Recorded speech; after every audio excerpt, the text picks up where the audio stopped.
기쁜 승리의 소식 온 세상에 전하세.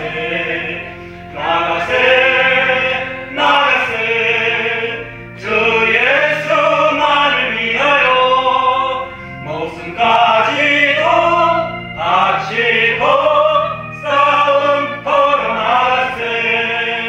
원수들은 이미 예수의 손에 하나 없이 패하고 주의 군기만이 영광스럽게 온누리에 빛나네. 나가세 나가세 주 예수만을 위하여 목숨까지도 바치고 싸움터로 나가세.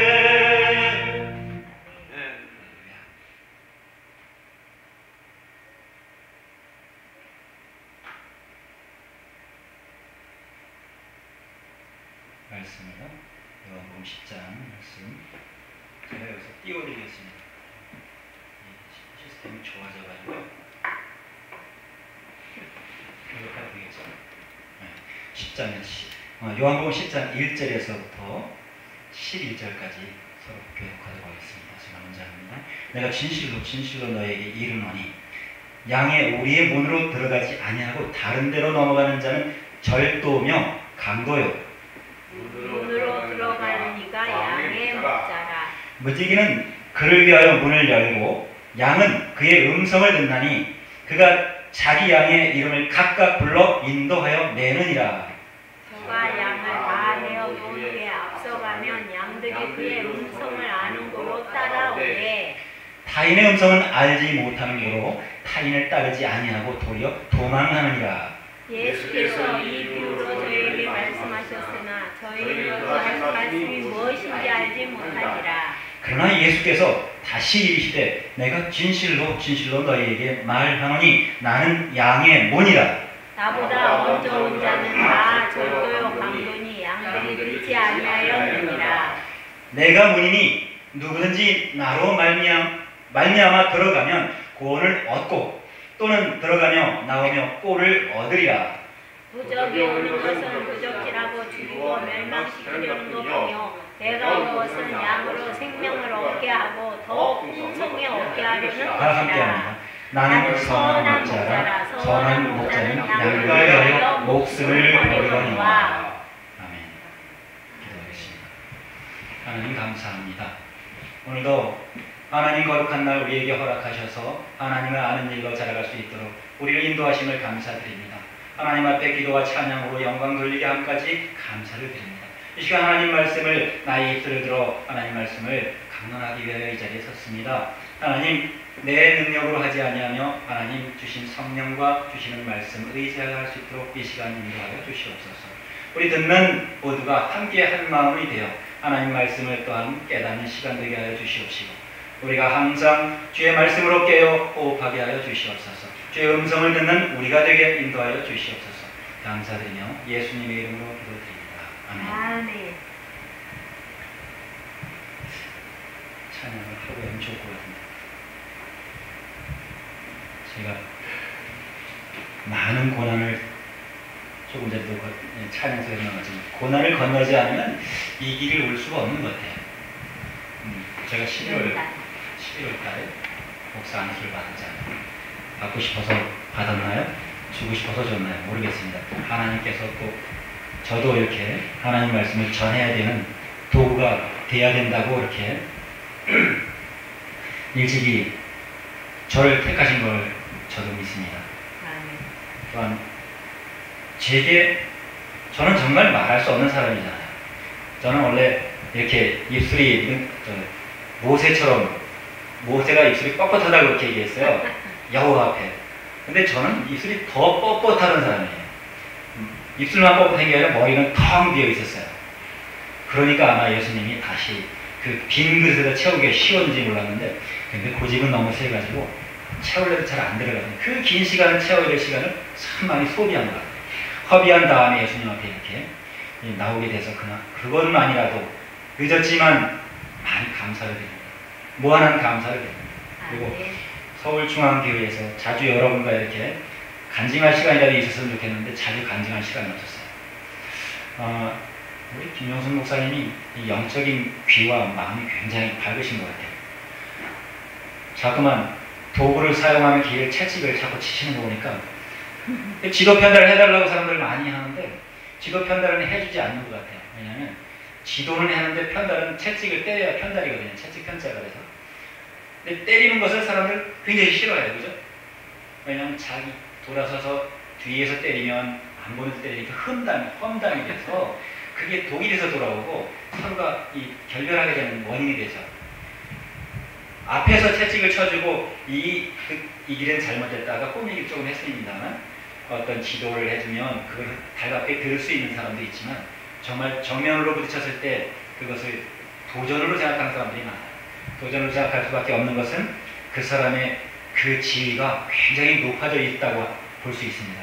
실질적으로 높지 않지만 자기 마음이 높아서 수용할 수 없는, 마음은 작은데 자기의 그 어떤 위세, 권세, 권위만 그 안에 그 마음만 높아져 가지고 어떤 꼭 지도 편달 받아야 될 부분을 편달받지 못한 그런 마음에서 서로가 이렇게 마음의 벽이 돌려 있는 것 같습니다.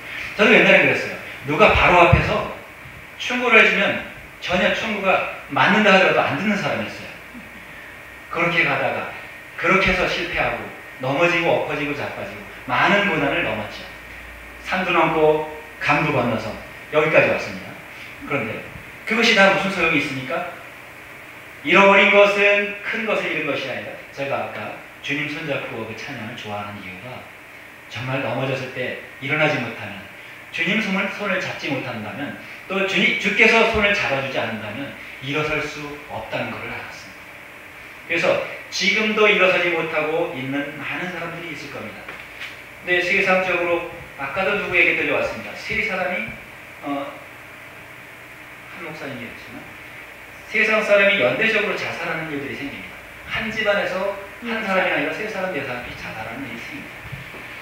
이번에 제가 창문을 당해서 한번 시골을 갔었는데 옆집에서 5사람이 한 집에서 자살을 했다고 들었습니다. 제가 이 진리를 추구하지 않는 사람, 말씀을 연구하는 사람이 아니라 하나님 말씀을 받은 자가 아니라면 알 수가 없었어요. 그 내용을 알 수가 없었지만 그 집의 저주를 끊어주지 못해서 그 저주가 계속적으로 저주를 그 마귀가 이간질을 해서 그의 집안을 멸망시키기 위해서 죽이는 일로 계속 인도한다는 겁니다. 예수님은 이 땅에 오실 때 살리러 오셨어요.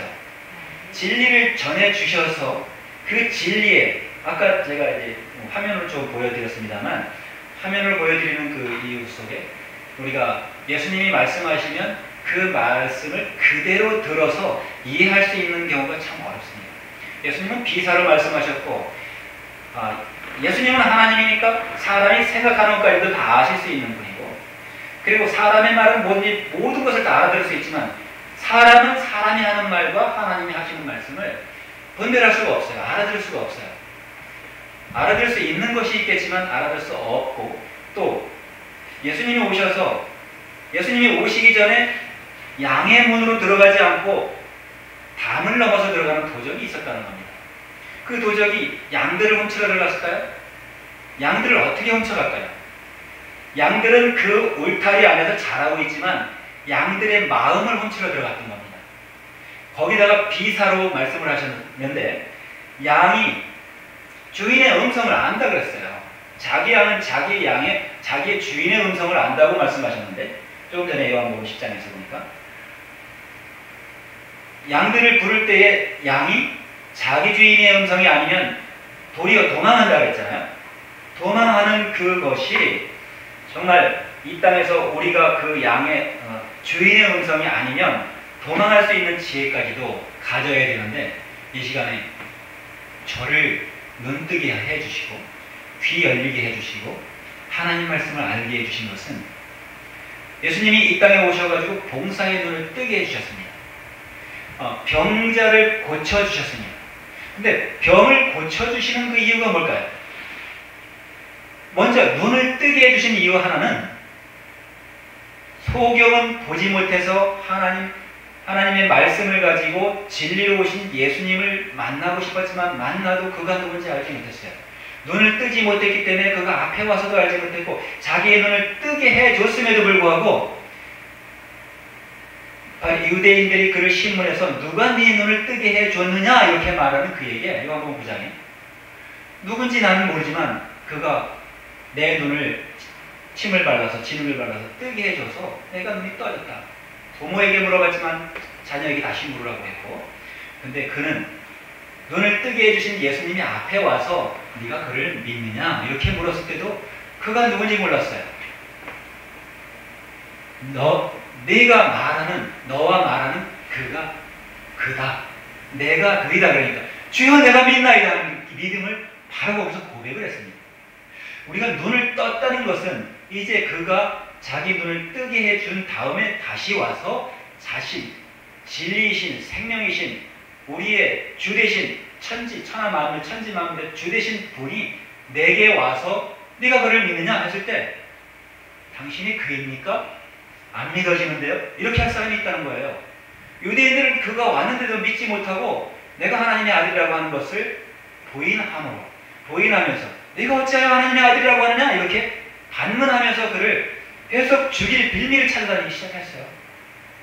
하나님의 아들이라고 하는 것이 자기들이 가지고 있는 법에 아까 법적인 부분을 이야기했습니다만 율법에 참남한 자는 돌로 쳐 죽이게 돼 있다는 거예요. 법이 어느 정도 잘못되어 있는 그것을 어느 정도라고 할 수 없습니다. 전적으로 잘못되어 있는 것을 예수님께서는 고쳐주러 오신 것입니다. 자, 법을 고쳐놨다 하더라도 우리가 눈을 뜨지 못하면 그 법이 눈에 보일까요? 그 법이 눈으로 볼 수 있을까요? 그 법을 말씀한다고 우리 마음이 열려있지 않고 마음이 닫혀있으면 그 법을 바로 볼 수 있을까요? 예수님께서 히브리서 8장 10절에 내 법을 너희 생각에 두고 내 법을 너희 마음에 기록하리라 이렇게 말씀하셨습니다. 결코 예수님은 하나님의 법을 사람이 알고 지키길 바라시는 것입니다. 우리가 하나님의 법을 알지 못하면 지키지 못해서 어디 가게 되죠? 지옥 자식이 될 수밖에 없다는 것입니다. 지옥 자식이 되지 않게 하기 위해서 예수님은 내가 세상에 죄를 사하는 권세가 있는 줄을 너희로 알게 하려 오셨다 했어요. 죄를 사해 중풍병자가 중풍으로 알아서 병을 낫고자 자리를 들고 예수님을 만나고 싶어서 왔지만 그는 일어날 수 없고 예수님께로 나갈 수 없으니까 예수님께서 손수 그 중풍병자 옆으로 가셨습니다. 예수님은 우리 모든 마음에 찾아오시는 분입니다. 우리가 당연히 문을 열면 그가 들어오시는 분입니다. 우리가 문을 닫고 그를 영접하지 않을 뿐이에요. 우리가 그를 알지 못할 뿐입니다. 우리가 그를 볼 수 없기 때문입니다. 우리가 그를 볼 수 없는 마음을 가지고 있기 때문입니다. 왜 볼 수 없는 마음을 가졌을까요? 우리는 이미 예수님이 오시기 전에 가져다 준 그 어려운 법에, 그 죽이는 법에, 의문의 율법에 이미 마음이 오염이 되어 있다는 거예요. 더러움이 가득 차 있다는 거예요. 더러운 의문의 법으로 고침을 받지 못하도록 이미 마음이 확 막혀 있다는 것입니다. 예수님이 오셔서 내가 이 세상에 죄를 사하는 권세를 있는 줄로 너희로 알게 하려 함이라 했습니다. 자, 병자가 왜 병을 가지고 있습니까? 병든 자에게 제자들이 같이 길을 가다가 질문을 합니다. 요한복음 9장. 저 봉사됨이 저희 부모의 죄 때문입니까? 아니면 자기의 죄 때문입니까? 이렇게 질문합니다.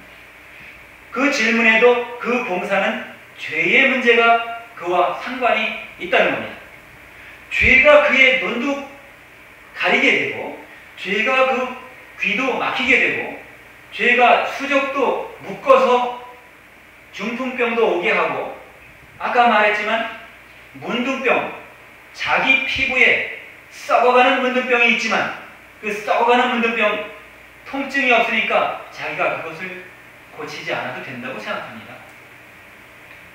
자기 집이 자기가 살고 있는 건축물이 자기가 거기 살고 있는 동안에 무너져 내려가고 있는데도 보수할 생각을 하지 못하도록 만들어 놨습니다. 문둥병은 그겁니다. 율법을 잘 지키고 있는 자들이 자기가 하나님의 법을 잘 지키고 잘 믿고 있다고 생각하고 있는 것입니다. 하나님의 법을 예수님이 오시기 전에 온전히 가져다 줬다고 생각하고 계십니까? 하나님의 법은 예수님이 오시기 전에 온전히 알 수가 없었습니다. 율법이 10계명으로 줄여서 10가지가 있습니다만 혼잡되었다고 바울은 증거했습니다. 모세 오경이 하나님께서 주신 율법으로 사람들에게 줘서 지켜야만 너희가 장수한다고 했고 지켜야만 살고 하나님이 멸망시키지 않는다고 했습니다. 하나님의 멸망을 받을까 두려워서 그들은 율법을 지키고자 노력을 했습니다. 근데 어떤 율법을 지켰을까요? 레위기에 보면 음식적인 걸 가지고도 많이 지키려고 애를 썼습니다. 무엇은 먹고 무엇은 먹지 말아라. 그 상징 속에서는 우리가 하나님의 말씀을 먹을 때에 들을 때에 알 때에 선악간의 분별에서 우리가 취해서 악을 행하는 것은 우리가 근신해서 버려야 한다는 것입니다. 선악을 아는 지각을 우리에게 주신 것은 사실입니다. 예수님이 오시기 전에 에덴 동산에서부터 선악을 알게 하는 지식을 받았으므로 쫓겨나게 된 것입니다.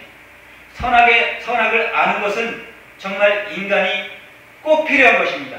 선악을 알아야만 선은 하고 악은 안 하고 할 수 있는 인간이 된 것입니다.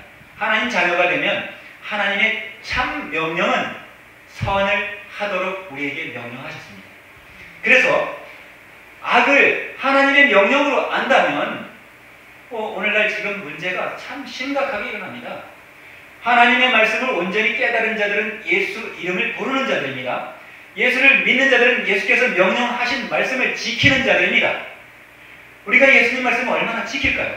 자, 예수님이 오시기 전에 하나님을 믿던 유태인들이 지금은 전 세계 디아스포라로 흩어져 있다가 독일의 홀로코스트 사건 때 600만 명이 죽기도 했지만 600만 명 안에 속하지 않은 사람들이 또다시 살아나서 이제 이스라엘을 독립해서 이스라엘 나라가 전 세계에서 우월한 나라가 돼서 이제 이 세계를 지배하고 있습니다. 우리나라보다 조금 큰 나라가 이 세계를 지배하고 있다고 홍 목사님도 많이 말씀하셨습니다. 자, 그것이 왜 그럴까요? 이 세상에 금권을 가지고 있는 것은 금을 가지고 지배하는 자들은 돈을 가지고 경제를 가지고 지배하는 자들은 이미 세상을 잡고 있습니다. 세상에 임금이 되어 있습니다. 자, 미국이 영국의 아들이라고 할 수 있죠. 자녀국가라고 할 수 있습니다. 영국에서 지금 심각하게 일어나고 있는 일들이 영국에서 평등법입니다. 제가 시간이 없으면 조금 줄여서 이제 이야기하더라도 이해하시기 바랍니다. 인터넷을 통해서 볼 수 있고 많은 사람들이 지금은 중요하다고 생각하는 부분입니다. 자, 우리가 볼 수 있는 것 가까이 없으니까 볼 수 없습니다. 영국에서 일어나는 일을 볼 수 없습니다. 그렇지만 지금은 휴대폰 하나만 가지고도 다 볼 수가 있다는 것입니다. 영국의 평등법을 한번 쳐보시기 바랍니다. 그 평등법은 모두가 평등하다고 해서 예수님을 전하는 자들을 지금은 정죄하고 이미 법으로, 국법으로 예수님을 전하지 못하게 만드는 것입니다. 예수님이 기도해주면 낫는다고 하는 그것도 이미 위법이 되는 것입니다. 하나님 법으로 위법이 안 되겠지만 이미 국법으로 위법이 돼서 평등법이 통과가 됐습니다. 그래서 병원에서 환자에게 기도하는 것은 위법입니다. 의사가 기도하는 것도 위법입니다. 자, 그것보다 더한 일들이 영국에서 일어나기 시작해가지고 그 법이 어디로 갔습니까? 다시 미국으로 갔습니다. 원래 로마에서 이렇게 돌아서 왔지만 그것이 어디서 왔냐면 에덴 동산에서부터 데려왔다는 것입니다. 지금 율법, 모세오경을 얘기하다가 이렇게 나와서 세상에 지금 이렇게 지배적으로 변해 있다는 것을 얘기하고 있습니다. 자, 미국에서는 지금 무슨 법이 통과됐습니까? 노아 법이 통과됐습니다. 노아는 자기 가족 8식구하고 이 지구가 멸망할 때도 자기 가족 8식구만 멸망당하지 않았습니다. 의인이었습니다. 자, 그는 노아의 방주가 다시 물이 빠지고 이미 이제 안전권에 이 물이 모두 말라버리고 농사를 지을 수 있는 시대에 포도 농사를 짓고 바로 자기 허물을 보인 자가 노아입니다. 그 노아로부터 또 민족이 번성되기 시작했습니다. 자, 미국에 있는 노아법은 뭡니까? 노아법은 율법을 살리는 것입니다. 율법을 살리면 어떻게 됩니까? 우리가 구약을 볼 때의 율법을 바로 보지 못하고 예수님이 오셔서 내가 법을 율법을 완성하러 오셨다고 마태복음 5장 17절에 말씀했습니다. 선지자나 율법을 폐하러 온 줄로 믿지 말아라. 완성하라고 오셨다고 했습니다. 완성한 법은 완전한 법입니다. 예수님이 이제 우리에게 주신 법은 완전한 법입니다. 예수님이 오시기 전에 인간에게 주었던 법은 불완전한 법이었습니다. 불완전한 법은 지금도 똑같이 교회들에게서 2단, 3단, 4단 할 것 없이 다 똑같이 먹이고 있습니다. 자, 우리가 눈을 뜨지 않으면 오늘날 무엇이 되겠습니까? 그 율법을 읽으면서도 아까 얘기했듯이 기문치학한 것입니다. 읽었지만 그 뜻이 무엇인지 알지 못하는 것입니다. 외웠지만 그 뜻을 알았지만 지키지 못하는 것입니다. 우리가 지키는 법을 아는 법을 지켜야 될 텐데 그 법을 알지 못하니까 지키지 못한다는 것입니다. 우리가 악한 법을 지키고서도 예수님을 죽여놓고도 요한복음 19장에 보면 19장 31절에 보면 빌라도 앞에 나가서 예수님을 죽여달라고 야원하는 유대인들이 있습니다. 너희 법으로 너희가 데려다가 그를 재판하라 그러니까 우리 법에는 그가 마땅히 죽어야 한다고 합니다. 또한 18장 8절쯤에 보면 네가 도대체 무슨 잘못을 했길래 죽이라고 내 앞으로 끌고 왔느냐 물을 때에 우리 법에는 너희 법으로 끌어다가 이를 십자가에 달아라 그러니까 우리는 죽일 권한이 없습니다 합니다. 자, 자기 법으로는 죽일 권이 마땅히 죽어야 한다고 했지만 돌아서서 얘기하는 것이 뭐라고 합니까? 우리는 사람을 죽일 권한이 없습니다. 이렇게 얘기합니다. 유대인들은 이렇게 모순된 법을 지키고 있었습니다. 모순된 법을 깨닫지 못하면 지금도 예수님 믿는 자들은 모순된 법 안으로 들어가서 모순된 법을 지킬 수밖에 없다는 것입니다. 노아법은 무엇입니까? 예수님을 하나님으로 믿는 자와 복음을 전하는 자들을 끌어다가 사형시키는 것이 노아법입니다. 현실적으로 일어나고 있습니다. 통과되기는 91년도에 부시가 통과를 시켰습니다. 그것이 잠자고 있다가 서서히 일어난 것이 이제 곧 우리 한국에 들어오려고 지금 애를 쓰고 있습니다. 지금 서울시장 박원순 그분께서 이미 동성애법을 통과시키고 있는데 그 안은 차별금지법이 이 세상을 떠들썩게 하면서 목회자분들께서 차별금지법은 통과되면 안 됩니다 하는 그 차별금지법입니다. 차별금지법은 영국의 평등법, 미국의 노아법, 한국의 차별금지법, 이 법이 뭡니까? 예수님을 대적하는 법입니다. 지금 전철에서 주 예수를 믿어라 그리하면 너희 가족이 구원을 받으리라, 너희 모든 가족이 구원받는다고 하는 이런 말을 하면 그 법으로 데려다가 벌금을 물리고 일하지 못하게 하고, 이미 미국에서는 예수님이 하나님이라고 하면 예수님이 어찌 하나님이